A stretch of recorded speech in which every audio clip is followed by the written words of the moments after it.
श्री स्वामी समर्थ. स्वामी महाराज तुमच्या सर्व चांगल्या इच्छा पूर्ण करो ही स्वामींच्या चरणी प्रार्थना करते आणि आजच्या व्हिडिओला सुरुवात करते. पण त्या अगोदर चॅनलवरती नवीन असाल तर सबस्क्राईब करा आणि शेजारील बेल आयकॉनलाही प्रेस करा, म्हणजे माझ्या सर्व नवीन व्हिडिओंचं नोटिफिकेशन तुम्हाला मिळेल आणि तुम्ही एक पण व्हिडिओ मिस करणार नाही. प्रत्येक आईवडिलांना आपल्या मुलांची खूप काळजी असते. मुलांनी नीट वागावं, त्यांची शिक्षणात प्रगती व्हावी, अभ्यासात त्यांचं मन लागावं, त्यांची प्रत्येक क्षेत्रामध्ये प्रगती व्हावी असं प्रत्येक आईवडिलांना वाटत असतं. यासाठी आपण खूप प्रयत्न सुद्धा करत असतो.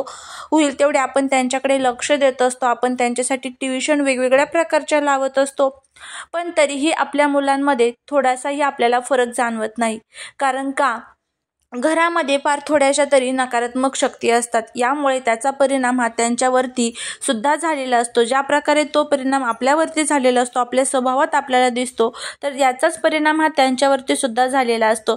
तर आजच्या व्हिडिओमध्ये आपल्याला बघायचं आहे की बघा, मुलं हट्टी असतात, चिडचिडे असतात, खूप तापटपणा करतात. तर त्यांचा हा स्वभाव नीट होण्यासाठी म्हणजे त्यांनी मोठ्या व्यक्तींचा मान सन्मान करावा, आदर करावा असं प्रत्येक आईवडिलांना वाटतं. त्याचबरोबर शिक्षणात त्याची प्रगती व्हावी, अभ्यासात त्यांचं मन लागावं, यासाठीच आपल्याला हा जो एक उपाय तो करायचा आहे. काही मुलं बघा खूप हुशार असतात आणि अचानकच त्यांचं अभ्यासात लक्ष जे आहे ना ते विचलित होऊन जातं. त्यांचं अभ्यासात लक्ष एकाग्र होत नाही, केंद्रित होत नाही. कारण का? कारण थोडीफार नजरदोषी लागलेली असते. किंवा काही मुलं खूप अभ्यास करत असतात पण तरीही त्यांना पाहिजे तसं यश मिळत नाही.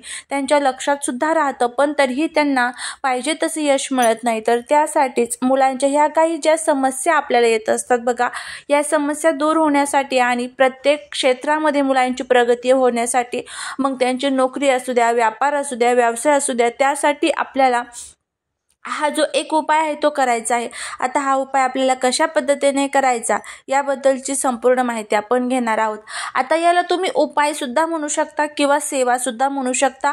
सेवा एक प्रकारची ही सेवाच आहे. तर आपल्याला काय करायचं आहे बघा, तर नवनाथ ग्रंथ तुम्हाला सर्वांनाच माहीत असेल. तर नवनाथ ग्रंथामधील तुम्हाला रोज संध्याकाळी 5वा जो अध्याय असतो नवनाथ ग्रंथामधील, फक्त 5वा अध्याय, अगदी 5 मिनिटाची सेवा आहे. नवनाथ ग्रंथामधील रोज संध्याकाळी 6 नंतर तुम्हाला 5वा अध्याय वाचायचा आहे. संध्याकाळी 6 नंतर 5वा अध्याय प्रत्येक घरामध्ये वाचला गेला पाहिजे. याने मुलांच्या शिक्षणामध्ये वाढ, म्हणजे त्यांच्या बुद्धीमध्ये वाढ होते, त्यांच्या मन अभ्यासामध्ये एकाग्र होतं. तर हा नवनाथ भक्तिसारातील तुम्हाला 5वा अध्याय रोज संध्याकाळी वाचायचा आहे. आईने वाचलं तरीही चालेल, वडिलांनी वाचलं तरीही चालेल, किंवा मुलांना जर वाचता येत असेल तर मुलांनी वाचला तरीही चालेल. फक्त सुतक पिरियड्स वगैरे असेल तर तुम्हाला हा जो अध्याय तो वाचता येणार नाही.